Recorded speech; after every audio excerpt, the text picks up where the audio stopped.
ثم أفيضوا من حيث أفاض الناس واستغفروا الله। ثم میم مشدد پر غنہ ہوگا۔ افیدو فی یا مدہ ہے، دو واو مدہ ہے، ایک ایک الف کے برابر کھینچ کر پڑھیں گے۔ دعاد مستعلیہ ہے، پر پڑھا جائے گا۔ نون ساکن کے بعد حروف حلقی میں سے ح آیا ہے، اظہار حلقی ہوگا، گنہ نہیں ہوگا۔ حی یا لین ہے، تھوڑا نرمی کے ساتھ کھینچ کر ادا کریں گے، سو کو کھینچنا نہیں۔ ف الف مدہ ہے، ایک الف کے برابر کھینچ کر پڑھیں گے۔ ضناسو دعاد مستعلیہ ہے، پر پڑھا جائے گا۔ نون مشدد پر گنہ ہوگا، الف مدہ بھی ہے، ایک الف کے برابر کھینچ کر پڑھیں گے۔ واستغفر اللہ غین مستعلیہ ہے، پر پڑھا جائے گا، اس کو ہلانا نہیں۔ را پیش کی وجہ سے پر پڑھا جائے گا۔ اللہ کا لام اس پیش کی وجہ سے پر پڑھا جائے گا، اس کے اوپر کھڑی زبر بھی ہے، ایک الف کے برابر کھینچ کر پڑھیں گے، اور وقف کی صورت میں ہا ساکن پڑھا جائے گا۔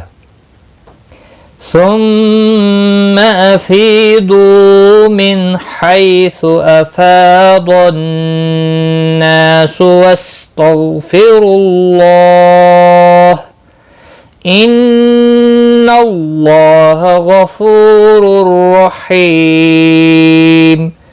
نون مشدد پر گنہ ہوگا، اللہ کا لام زبر کی وجہ سے پر پڑھا جائے گا، یعنی موٹا پڑھا جائے گا، اس کے اوپر کھڑی زبر بھی ہے، ایک الف کے برابر کھینچ کر پڑھیں گے۔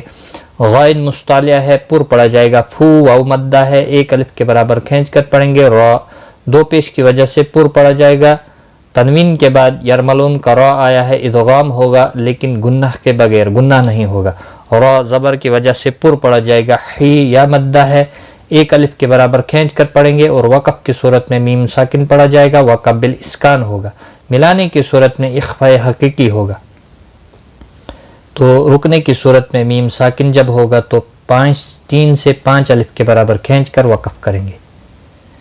ان اللہ غفور رحیم۔ آج کا سبق ہمارا یہاں تک ہے، ایک بار میں ملا کر پڑھتا ہوں۔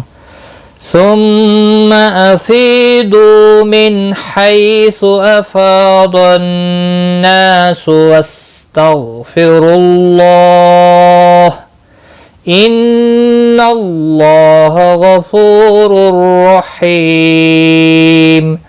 صدق اللہ العظیم۔ آج کی اس ویڈیو میں بس اتنا ہی۔ اپنا خیال رکھیں، دعاؤں میں یاد رکھنا۔ ٹیک کیئر، خدا حافظ۔